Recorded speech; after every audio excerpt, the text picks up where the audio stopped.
If we are to truly oppose authoritarianism in all its grotesque guises, sometimes we need to take a stand in the full knowledge that we may offend many and change little, if only to shine a spotlight on the rampant hypocrisy and incompetence of self-proclaimed humanitarian organisations and feminist groups who grandstand as combative defenders of women's rights, yet habitually neglect to even address, never mind rail against something, for fear of being labelled politically incorrect.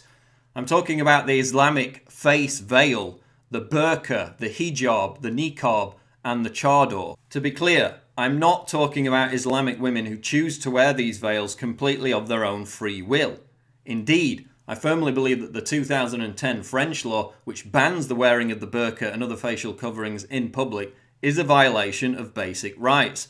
However, what clearly represents an even greater assault on human rights is when women are forced to wear these veils, as they are in countries like Iran, Afghanistan and Saudi Arabia, either as a result of coercive government decree, religious edict, patriarchal commandment, or a combination of all three. For those women who have flouted this tyranny, either in the form of a deliberate protest or merely as a result of carelessness, by appearing in public without their burqa, the consequences have been grave.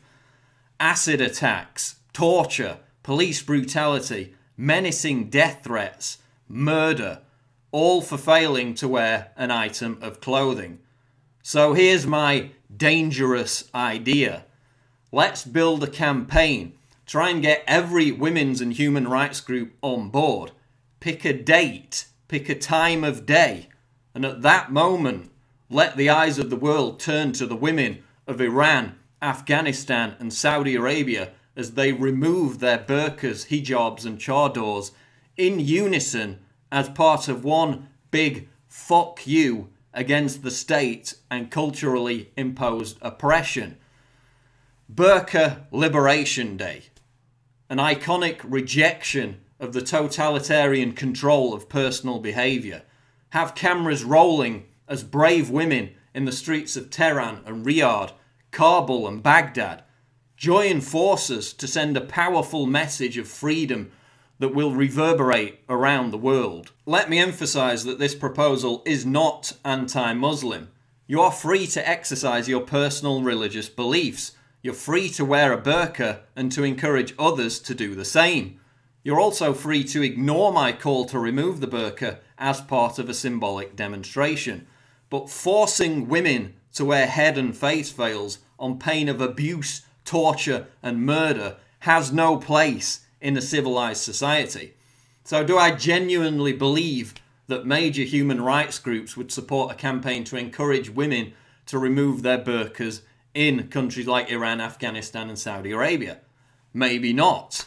But I do know that there's an increasing backlash against such organisations from smaller women's rights groups such as Violence Is Not Our Culture, who note that, quote, women feminists refuse to openly condemn human rights abuses that have some sort of cultural underpinning, even if the excuse of culture is obviously rubbish. Many of them don't have the guts. Just as feminists didn't have the guts to decry recently introduced laws in Saudi Arabia which characterised female drivers as terrorists, in addition to legislation in Iraq which classified women as slaves, mandating that they couldn't leave the home without their husband's permission, as well as legalising rape. At the time, mainstream feminists were too busy launching a campaign to ban the word bossy to even notice. Freedom trumps the onerous dictates of organised religion. Liberty supersedes imposed cultural mandates, no matter how indentured and enduring they may be. Burqa Liberation Day may be a controversial, perilous and quixotic concept, but deep-seated despotism has never been stifled and eviscerated without men and women first daring to dream of dangerous ideas.